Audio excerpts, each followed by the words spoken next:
बिस्मिल्लाहिर्रहमानिर्रहीम अस्सलाम वालेकुम। सऊदी इन्फो यूट्यूब चैनल में आपको खुश आमदीद कहते हैं। PIA पाकिस्तान इंटरनेशनल एयरलाइन की जानिब से सऊदी अरेबिया के लिए सफ़र करने के हवाले से डायरेक्ट फ़्लाइट्स के हवाले से कुछ इन्फॉर्मेशन दी गई है, ट्रैवलिंग एडवाइज़री जारी की गई है, उस पर हम बात करेंगे, मुकम्मल डिटेल बात करेंगे। 13 शोबों को सफ़र की इजाज़त दी गई है। 13 शोबे PIA के ज़रिए डायरेक्ट फ़्लाइट्स लेकर सऊदी अरेबिया एंटर हो सकते हैं। और मज़ीद ये कि इससे पहले एक वीडियो आप लोगों के साथ ऑलरेडी शेयर कर चुका हूँ, जिसमें आप लोगों को बता चुका हूँ कि PIA ने ऐलान किया था और उसमें क्वारंटाइन पैकेज थे उनका ऐलान किया गया था। फिर बाद में ऐसा हुआ था कि सेम डे PIA ने अपनी वेबसाइट थे उस पोस्ट को हटा दिया था, लेकिन दोबारा से वेबसाइट पर PIA ने अपनी वेबसाइट पर उसे अपडेट कर दिया है। तो चले हम आ जाते हैं डायरेक्ट उस एडवाइज़री की जानिब जो लेटेस्ट एडवाइज़री है। और ये वही बिल्कुल पोस्ट है जो पहले की गई थी आज से काफ़ी दिन पहले, और फिर इसे डिलीट कर दिया गया था, दोबारा वेबसाइट पर इसे अपडेट कर दिया गया है।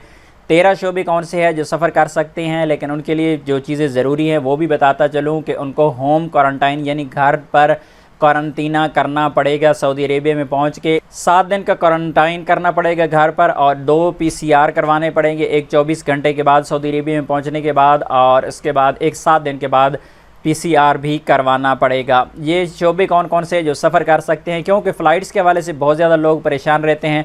लोग ये कहते हैं कि PIA की वेबसाइट पे जाएं तो हमें फ़्लाइट्स अवेलेबल नज़र आती हैं, क्या हम फ़्लाइट्स बुक कर लें या ना करें, क्योंकि फ़्लाइट्स अगर शो हो रही हैं तो इसका मतलब है कि डायरेक्ट फ़्लाइट्स अवेलेबल हैं।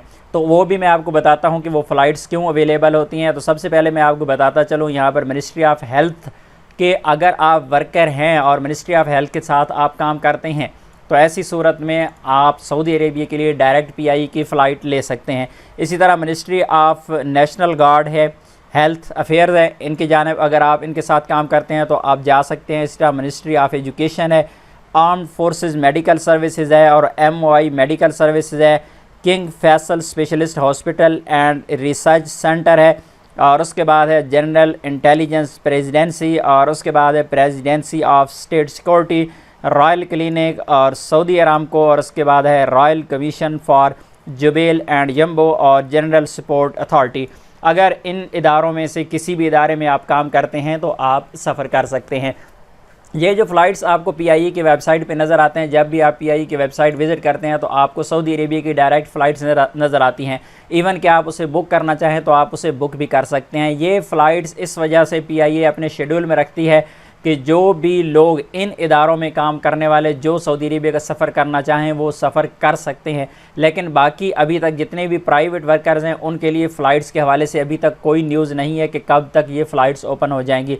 मज़ीद इसी वेबसाइट पे यहाँ पर क्वारंटाइन सेंटर हैं जो यहाँ पे दिए गए हैं, इनमें जो पैकेजेस हैं वो भी दिए गए हैं। उस पर ऑलरेडी जो वीडियो मैं आप लोगों के साथ शेयर कर चुका हूँ अपने दूसरे चैनल सऊदी इन्फो पर, वहाँ पर ये वीडियो मौजूद है, और वहाँ पर ऑलरेडी पूरा क्वारंटाइन का जो पैकेज है कि मिनिमम आपको पैकेज कितने का मिलेगा और मैक्सिमम कितने का है, वो आप ये वीडियो देखकर भी आप अंदाज़ा लगा सकते हैं, और आप हिसाब लगा सकते हैं कि जब फ़्लाइट्स ओपन होंगी तो उस वक्त PIA आपको कितने का जो पूरा क्वारंटाइन पैकेज है वो देगी। तो अभी तक फ़्लाइट्स के हवाले से, डायरेक्ट फ़्लाइट्स के हवाले से और आम वर्कर के हवाले से कोई भी न्यूज़ नहीं है। इस दुआ के साथ कि अल्लाह करे कि जल्द फ़्लाइट्स ओपन हो जाएँ। अगर आप इसी तरह के मज़ीद वीडियोज़ और इन्फॉर्मेशन हासिल करना चाहते हैं तो आप हमारे इस चैनल को सब्सक्राइब कीजिए। मिलते हैं नेक्स्ट वीडियो में, तब तक के लिए इजाज़त दीजिए। अल्लाह हाफ़िज़।